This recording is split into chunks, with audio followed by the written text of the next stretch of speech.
In today's video, I'm going to show you 5 crucial tips to make sure that you minimize how many times you're dying off spawn. If this does help you out, make sure to drop a like, subscribe, use code MANSNOTICE, and without further ado, no long intros, let's get straight into this. Now the first tip I'm going to cover might not make that much sense to you, but please just listen.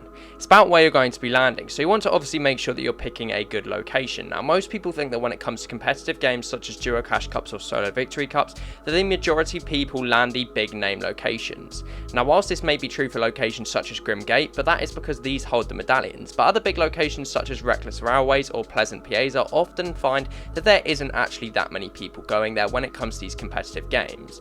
Now where are the majority of players landing? Well, they're landing on these outskirts drops with not that much loot. Now the problem with landing on an outskirts drop, say for example just a couple chest spawns or a building complex on the outskirts of the map, is that if you are contested by a team, you more than often have to fight that team for the drop.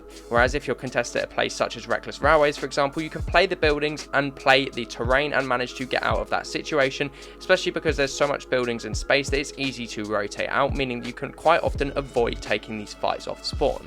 Now I started implementing this strategy in these Solo Victory Cups and I began landing Reckless Railways because that's the POI that I know the most, and since then I've been able to consistently make it to endgame much more than before when I was landing on the outskirts of the map, just because you can successfully disengage from the landing spot if you choose to, and also there's lots of loot in each of these landing spots, so you can choose around and clear out each of the remaining buildings even if a player has already looted them, because quite often there is leftover loot. Okay, so moving on to tip number 2, it's going to be using a drop map when going for your drop spot. Now in terms of if you don't want to pay for a drop map, I do actually have a free drop map service which you guys can use, so I'm going to go ahead and show you what this is. Okay, so here we have the tool. Now I'll put the link to this tool down in the description down below, but basically every time you load it into a competitive Fortnite game, you want to input the bus route onto this tool. Now let's say the bus route is going over coastal comms and it is going all the way down towards Snooty Steps. Then simply all you want to do is zoom in and put where you're going to drop. So for me, it's this back house at Reckless Railways. From there, you then click Find Best Drop, and as you guys can see, it calculates exactly when you want to jump out of the bus, which is right here, and when you want to deploy your glider. From there, if you deploy your glider at this point right here, you will get the best drop to the back house. Now this is the best tool that's around, and especially it is free. So like I say, the link to it will be in the description down below. Okay, so now I've gone over everything that's prior to you landing and actually landing at your drop spot, but now it is time to talk about my third tip, which is going to be giving yourself the loot advantage. Now obviously this is once you have landed. What you want to have is a planned loot route. Now whether you need to use Fortnite.gg to plan out a loot route which you're going to follow every single game, or whether you just know the loot route in your head, you want to make sure that there is consistency with the route which you follow every single game.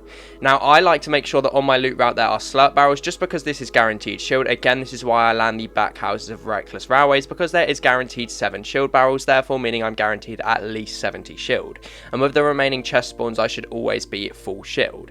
Now having that loot advantage is key because you're likely to get into an early game engagement if you choose to, obviously, but if you're not choosing to, even if you do get pushed and you have the loot advantage, that extra special loot might just be able to turn that fight for you guys. Now my fourth crucial tip, and one of the key fundamentals in order to be successful off spawn, is making sure you always have the mat advantage. Now there's multiple ways to go about doing this, but the reason why you always need the mat advantage is because whoever has more mats dictates the fights early game, and also being mat efficient is so crucial if you are looking to win those early game fights. What you always want to make sure is that part of your loot route consists of going to fast farming mat locations. Now this can be on your loot route like I've just said, so for me at Reckless Railways, yes I know I keep going on about it, but there is a bunch of trees out the back of the buildings which I can farm up and easily get max wood. Now this is an advantage over other players that might not have farmed up as many mats, as I can then control the fight. But what do I mean exactly by fast farming mats? So for example, the more pointy square types of rock in the game give you a lot more mats, or stone should I say, than the more circular rocks in the game. Also there are certain trees that give you guys more wood than you would expect. Obviously the trees with 600 HP give you a lot more wood than 300 HP, and what you guys can learn is that there's certain 600 HP trees in and around the name location, so you want to know where they are and try and hit them on your loot route if you can. It's little inside bits of knowledge like this that if you can incorporate into your game can get you that one step ahead of your opponent that hasn't watched this video and isn't following these tips. So now moving on to the fifth and final fundamental tip to survive off spawn. I want to cover 2 different ways in which you can fight off spawn in order to be successful. So play number 1. Obviously, this is basing off the fact that you guys have got the mat advantage due to my last tip and you followed that correctly. You then can hold the high ground in a fight. So if a player pushes you, you want to make sure you can go onto the high ground. And this is because you're able to control the fight much easier, and you can also scout for third parties whilst you're on the high ground. This means that they're less likely to be able to cause you problems. For example, sometimes you might be in a fight and a third party can come in and clean up both you and the opponent that was originally in the original fight. But if you're on the high ground and you're completely protected, you therefore are able to scout the third party before they can come in. Now, the second fighting strategy relies on the fact that you know where you're dropping and you are familiar with the terrain and the buildings in the current area. So like I said, yes, I land Reckless Railways in case you didn't already know. For me, if I get pushed, I can also choose the option to play the buildings. Now, this might be if I don't have enough time to go and get my fast farming mats, I might be playing the buildings. Now, the reason for this is because there's a lot of different buildings which you can play for no matter where you are landing across the map, and it makes you a lot harder to be killed, and it basically just slows the fight down.